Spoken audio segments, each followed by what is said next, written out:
ان کی دراصل گہری دوستی تھی۔ ابا جان ایک اور شہر میں کسی کمپنی میں ملازم تھے۔ مجھ کو معلوم نہیں کہ خان بہادر کے ساتھ ان کی دوستی کس طرح ہو گئی تھی۔ میں اور میری امی ابا جان کے ساتھ رہتے تھے۔ میں ابھی چھوٹی عمر میں تھی۔ مجھ کو یاد ہے کہ خان بہادر کے بچے بھی تھے۔ خان بہادر نے یہاں یہ کارخانہ کھول لیا اور میرے ابا جان کو نوکری چھڑوا کر یہاں لے آیا۔ آپ کے ابا جان کس پرائیویٹ کمپنی میں ملازم نہیں ہوں گے؟ میں نے کہا، وہ کسی ایسے سرکاری دفتر میں ملازم ہوں گے جہاں خان بہادر انگریز افسر کی چاپلوسی کے لیے جاتا ہوگا، اور آپ کے ابا جان کے بغیر یہ کام نہیں ہو سکتا ہوگا۔ یہ خان بہادر کسی کے دوست نہیں ہوا کرتے۔ وہ میری چھوٹی عمر کی باتیں ہیں، رضیہ نے کہا۔ آپ شاید ٹھیک کہتے ہوں گے۔ میں یہی جانتی ہوں کہ ابا جان یہاں خان بہادر کے پاس آ گئے۔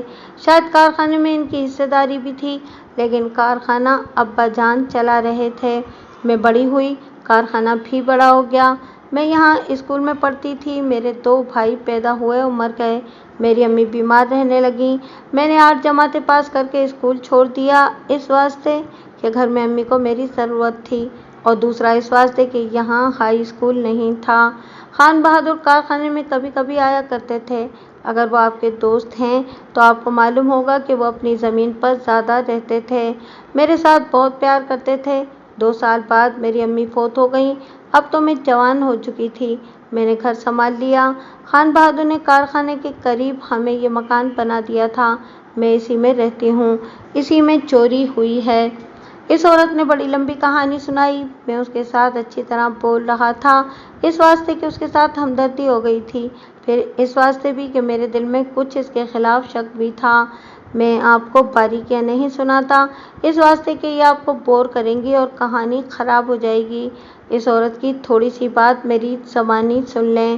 وہ جب 16-17 سال کی ہوئی تو نوجوانی نے اس کی خوبصورتی کو چاند کی طرح چمکا دیا۔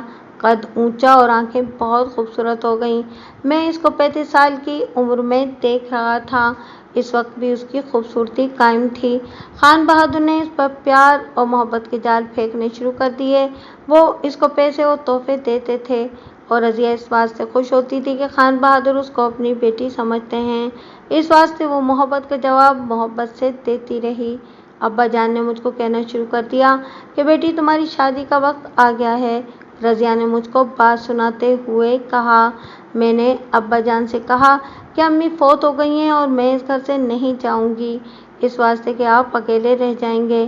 میں نے یہ ارادہ اپنے دل میں پکا کر لیا تھا کہ ابا جان کو اکیلے چھوڑ کر نہیں جاؤں گی اور شادی نہیں کروں گی۔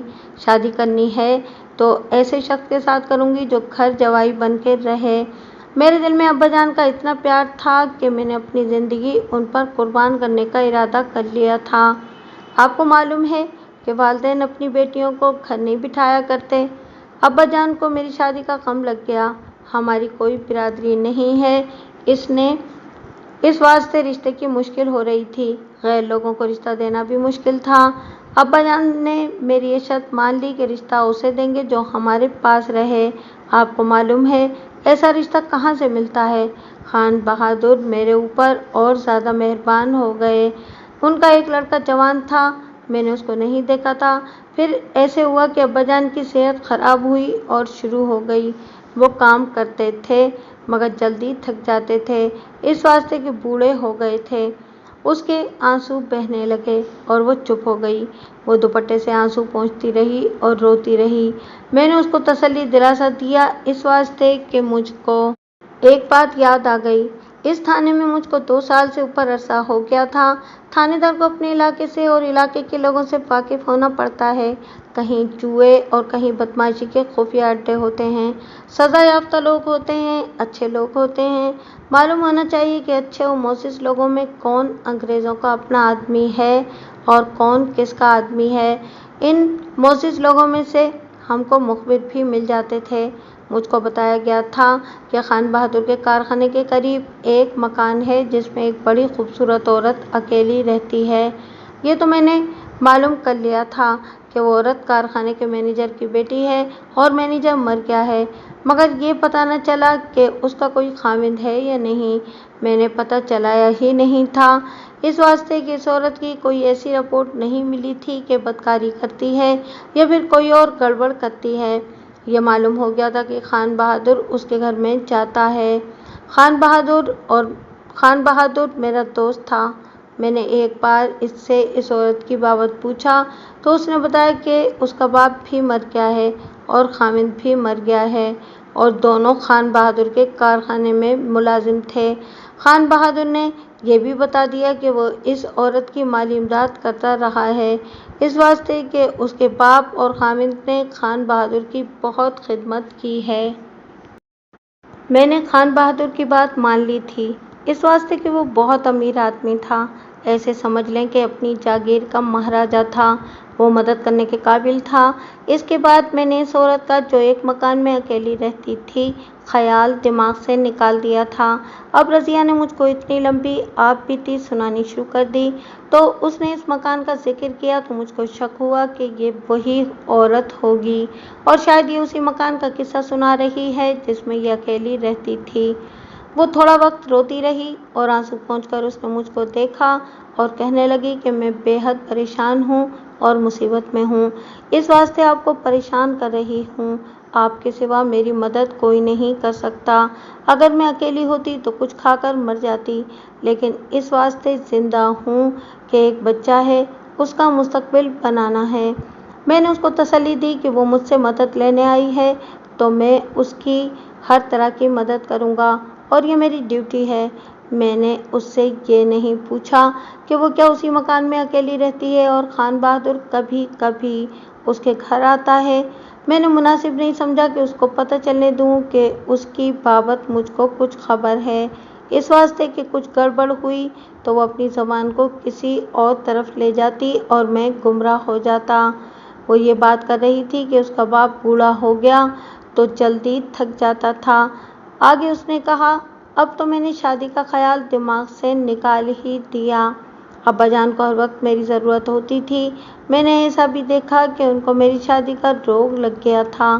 میں ان کو ہنس ہنس کر تسلیاں دیتی تھی۔ خان بہادر صاحب آتے تھے تو میں نے ان کو بھی کہا کہ ابا جان کو کچھ سمجھائیں کہ میرا اتنا غم نہ کریں۔ آپ کو معلوم ہے کہ لڑکی اپنے باپ کے ساتھ اور اپنے بزرگوں کے ساتھ اپنی شادی کرنے یا نہ کرنے کی بات نہیں کر سکتی۔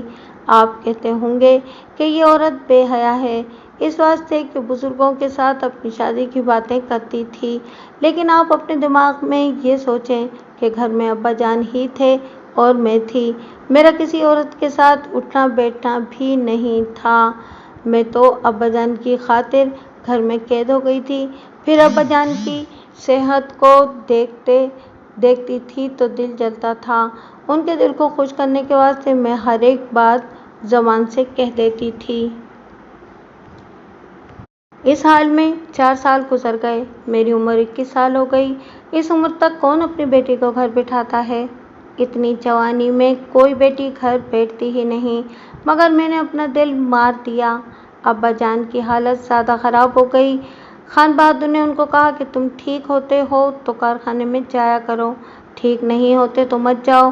اس واسطے خان بہادر مجھ کو اچھے لگتے تھے کہ میرے ابا جان کا اتنا زیادہ خیال کرتے تھے، مجھ کو اب وہ قیمتی تحفے دیتے تھے۔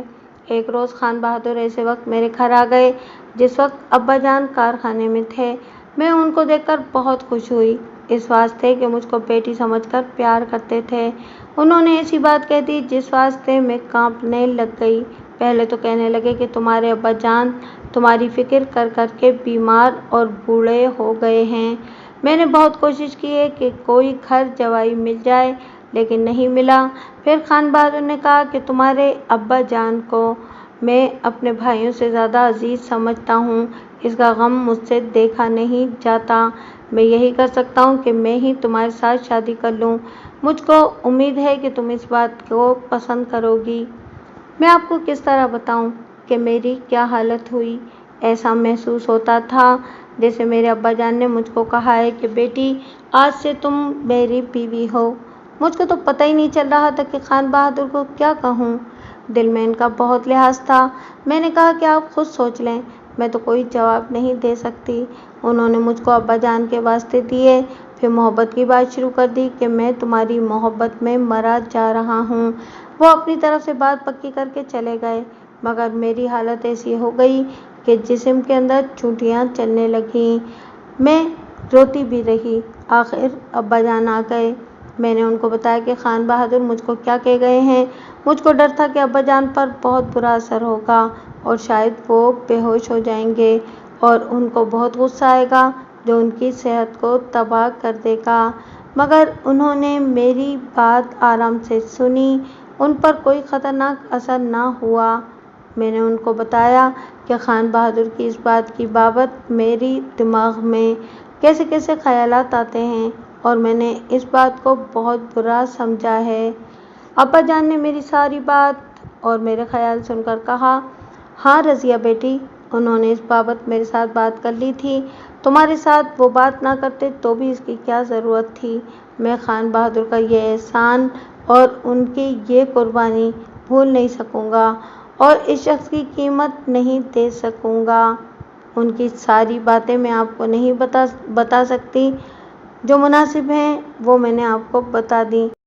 آج کل تھانے دار اور سرکاری اسپتالوں کے ڈاکٹر کسی کی اتنی لمبی بات نہیں سنا کرتے، ان کے آگے فیس رکھ دو تو کچھ توجہ دیں گے۔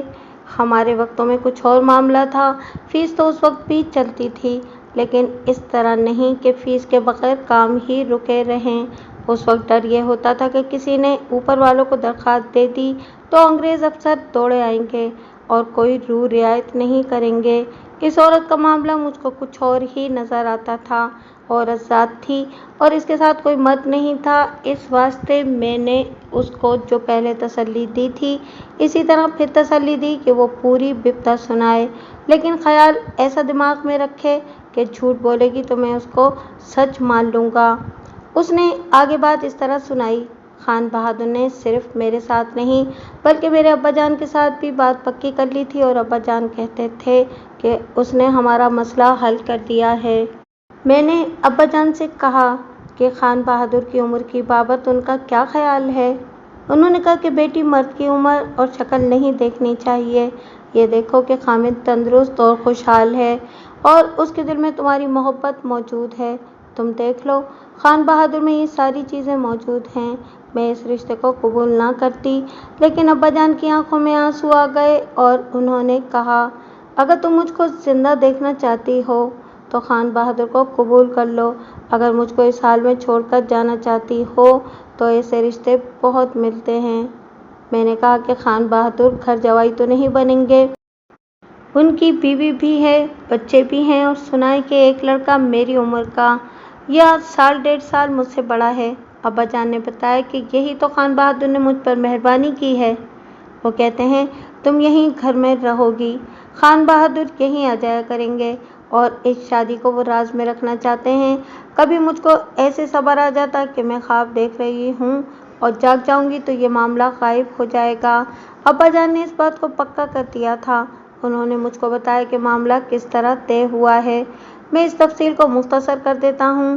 ہمارے معاشرے میں اس وقت بھی جب ہم ہندوستانی کہلاتے تھے اور بعد میں جب ہم پاکستانی کہلاتے ہیں، ایسے واقعات کسی کو حیران نہیں کرتے۔ دولت ہو تو مرد بڑھاپے میں بھی اپنے آپ کو جوان سمجھتا ہے اور جوان لڑکی کو بیوی بنا لیتا ہے۔ اس کے بعد اس کو مجبوراً یہ کرنا پڑتا ہے کہ بیوی کا غلام ہو جاتا ہے اور اپنے آپ کو دھوکہ دے لیتا ہے کہ یہ نوجوان بیوی اس کو بہت چاہتی ہے۔ اس قسم کی شادیوں کے بعد جو چاند چڑھتے ہیں وہ صرف خاوند کو نظر نہیں آتے، باقی ان کو ساری دنیا دیکھتی ہے۔ ان کے کچھ نتیجے پولیس کے پاس بھی آتے ہیں۔ کوئی نوجوان بیوی اپنے دوست کے ساتھ مل کر اپنے بوڑھے خاوند کو زہر دے دیتی ہے۔ بعض بیویاں اپنے دوستوں کے ساتھ بھاگ جاتی ہیں، بعض کچھ کھا کر مر جاتی ہیں، اور میں نے ایسی 3 لڑکیوں کو اپنی سروس میں سزا دلائی ہے، جن میں سے ایک نے اپنی ماں کو اور 2 نے اپنے باپوں کو زہر دے کر مار دیا تھا، اس واسطے کہ انہیں ماں باپ نے رقم لے کر بوڑھوں کے ساتھ بیاہ دیا تھا۔ میں نے یہ بات اس واسطے کی ہے کہ رضیہ جو واقعہ مجھ کو سنا رہی تھی اس سے میں حیران نہیں ہوا، پاکستان اور ہندوستان میں ایسے واقعات ہوتے رہتے ہیں۔ رضیہ کے باپ اور خان بہادر نے یہ طے کر لیا تھا کہ اس شادی کو خفیہ رکھیں گے۔ مجھ کو بعد میں پتہ چلا تھا کہ خان بہادر کے پہلے سسرال میں مرد بہت تھے اور وہ سب ڈانگ مار تھے۔ خان بہادر ان سے ڈرتا تھا، اسی واسطے وہ شادی کو خفیہ رکھنا چاہتا تھا، لیکن ظاہر کرتا تھا کہ رضیہ کے باپ پر اس نے احسان کیا ہے کہ اس کی بیٹی اس کی دیکھ بھال کے واسطے اسی کے پاس اپنے گھر میں رہے گی۔ رضیہ نے بتایا کہ نکاح نامے میں حق مہر 25,000 لکھا تھا، جو اس زمانے میں بہت ہی زیادہ رقم تھی، اور یہ مکان اس نے رضیہ کے نام کر دیا تھا۔ رضیہ نہیں مان رہی تھی۔ اس کا باپ اس کے سامنے رو پڑا اور اس کو کہا کہ میری صحت اور اس کو لگا ہوا روگ دیکھ لو۔ تم نے کہا تھا کہ تم مجھ پر اپنی زندگی قربان کر دو گی، مگر تم اپنے بوڑھے باپ کو اور روگ لگا رہی ہو۔ رضیہ بہت اچھے خیالوں والی عورت تھی۔ اس نے باپ کے آنسو دیکھے تو اس نے اپنی جوانی اور جذبات کی قربانی دے دی۔ ایک رات خان بہادر آیا۔ اس کے ساتھ ایک مولوی بم نکاح رجسٹرار تھا اور ایک گواہ تھا جس کو رضیہ نہیں جانتی تھی کہ وہ کون ہے۔ لڑکی کا باپ موجود تھا جس کی رضامندی ضروری تھی، اس واسطے کہ نکاح غیر شرعی اور غیر قانونی نہیں تھا۔ نکاح ہو گیا۔ نکاح رجسٹر سے لڑکی والوں کا حصہ پھاڑ کر رضیہ کے باپ کو دیا گیا اور دوسرا حصہ خان بہادر کو، تیسرا حصہ رجسٹر میں لگا رہا۔ لڑکی اور لڑکے کے نام، باپ کا نام اور نکاح خواہ کا نام، یہ سب نام ٹھیک لکھے گئے تھے۔ میں نے رضیہ کو بتایا کہ اسے نکاح نامے کا غم نہیں کرنا چاہیے، اس واسطے کہ نکاح رجسٹر موجود ہے جو میں ڈھونڈ کر حاضر کر دوں گا۔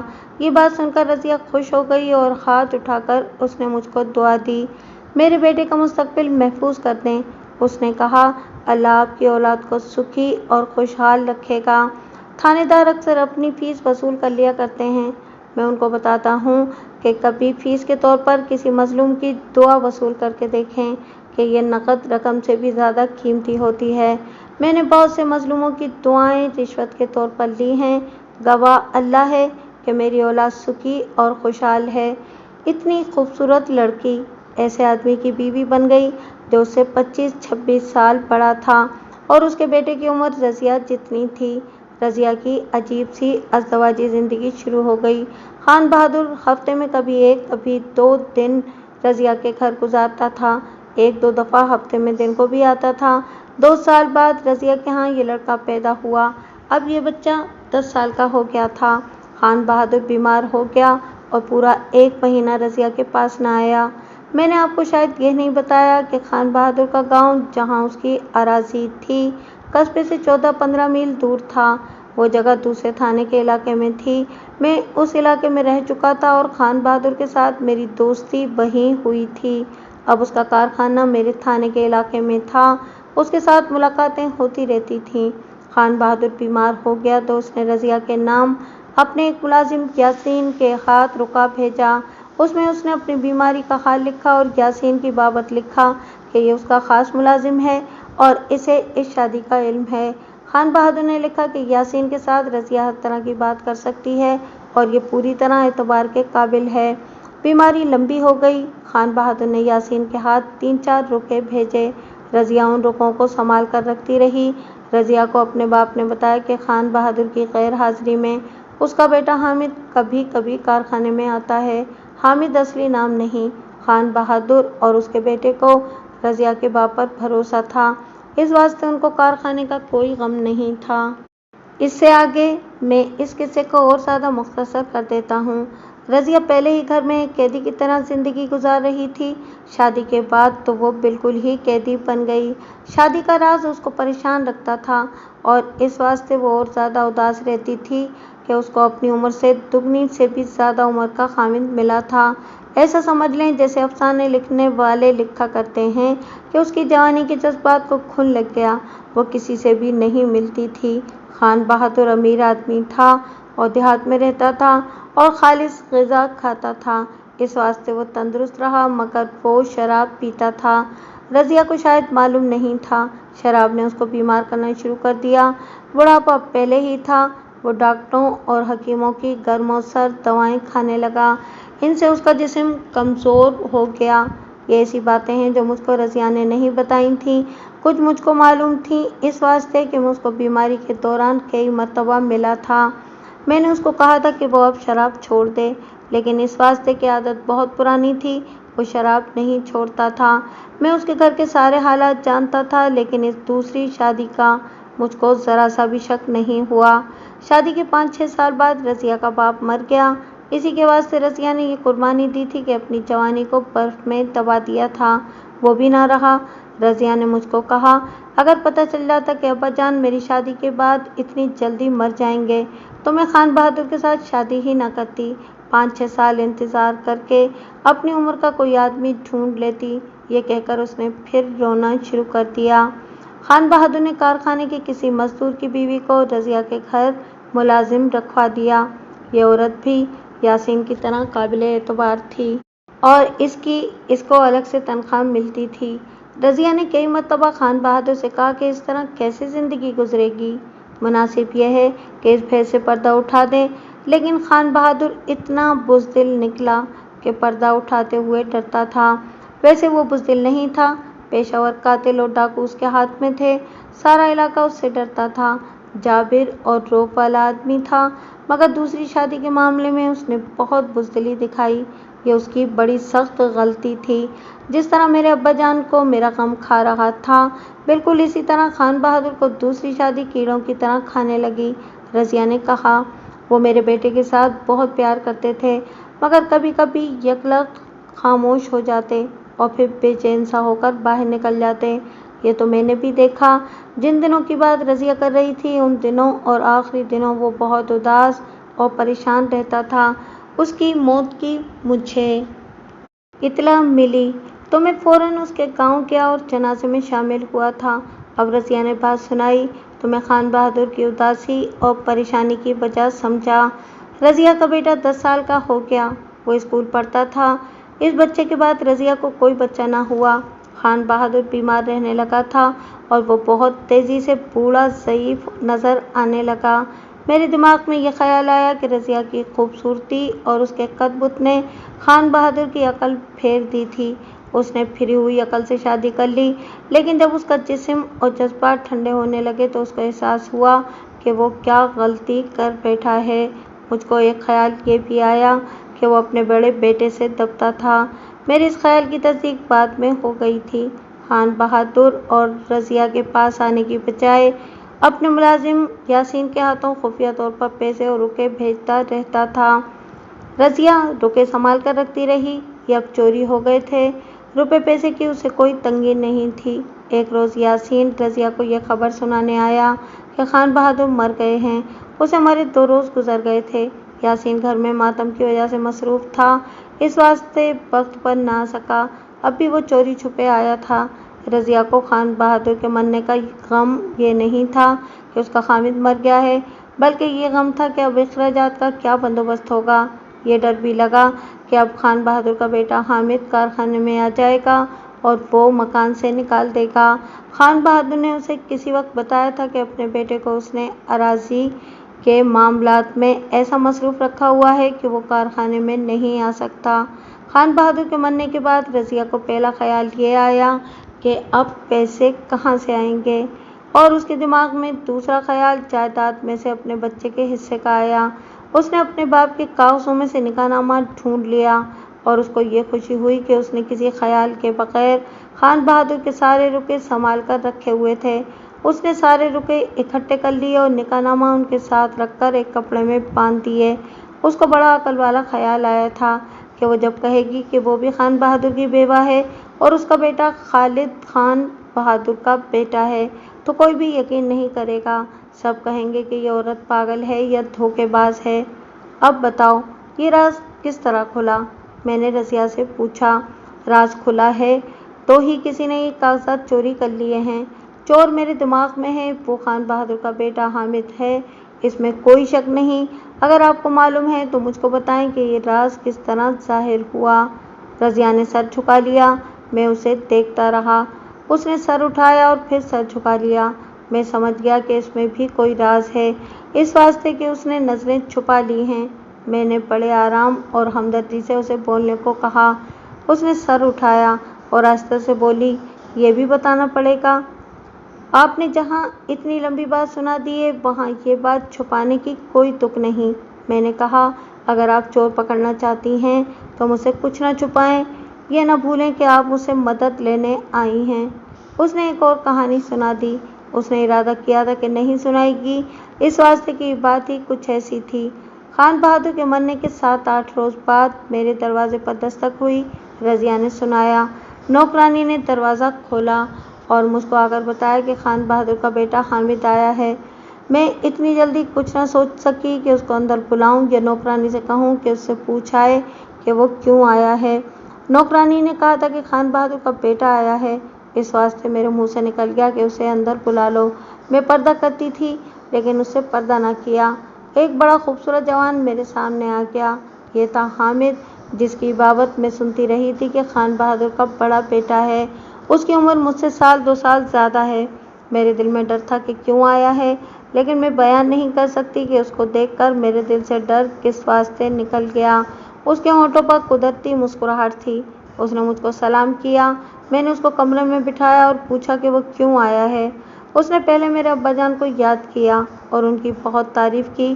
مجھے تسلی ہو گئی کہ اسے پتہ نہیں چلا کہ میں اس کے باپ کی بیوہ ہوں۔ میں نے خان بہادر کے مرنے کا افسوس کیا۔ اس نے کہا، اب کارخانہ مجھ کو چلانا ہے۔ مجھ کو کسی نے بتایا تھا کہ یہ مکان کارخانے کا ہے اور میرے ابا جان نے آپ کے والد صاحب کو دیا تھا۔ آپ فکر نہ کریں، میں آپ کو یہاں سے نکالوں گا نہیں۔ آپ کے والد صاحب میرے ابا جان کے بھائی بنے ہوئے تھے۔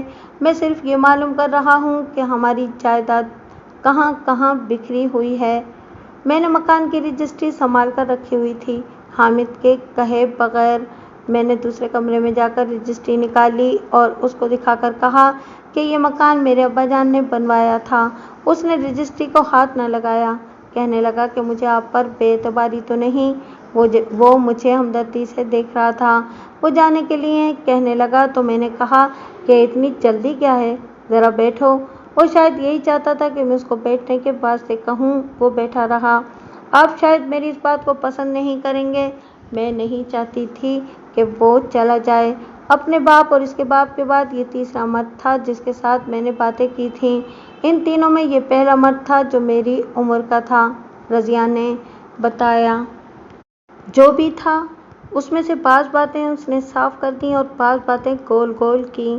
میں اس کا مطلب سمجھتا رہا۔ میں نے اس پر کچھ سوال بھی کیے تھے جن کے اس نے جواب دیے۔ حامد کو اپنے پاس دیکھ کر اس کے دل میں جو گڑبڑ پیدا ہو گئی تھی وہ میں اپنے الفاظ میں بیان کر دیتا ہوں، اس واسطے کہ بات بہت لمبی نہ ہو جائے۔ رضیہ گھر میں ایک قسم کی قید تھی۔ اس کا تعلق 2 بوڑھے آدمیوں کے ساتھ رہا۔